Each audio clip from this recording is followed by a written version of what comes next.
आज मतदान करत असताना ज्यावेळी मी माझ्या अनुक्रमांक नंबर 1 कमळ या चिन्हासमोर बटन दाबलं, त्यावेळी एक एक क्षण जो साहेबांसोबत मी व्यक्त केला, त्या सगळ्या आठवणी आल्या. त्या चिन्हासमोर ज्यावेळेस मी बटन दाबत होतो त्यावेळी साहेब दिसले. साहेबांची आठवण आज प्रत्येकाला होतीये, कारण की आज जे मतदान मला सर्व घडतंय हे प्रत्येकाच्या मनामध्ये साहेबांचं एक भावना आहे, प्रेम आहे. आज प्रत्येकजण ह्या मताच्या रूपात ते साहेबांच्या प्रती असणारं प्रेम हे व्यक्त करणार आहे.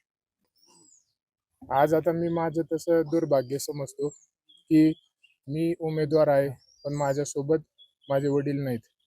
अनेक वेळा जेव्हापासून मला हक्क मतदानाचा आला, प्रत्येक निवडणुकीमध्ये मी त्यांच्यासोबत मतदानासाठी आलेलो आहे. आज पहिली अशी वेळ आहे की त्यांच्याशिवाय मला मतदान करावं लागतंय. त्यांच्या जागेवरती मी उमेदवार आहे.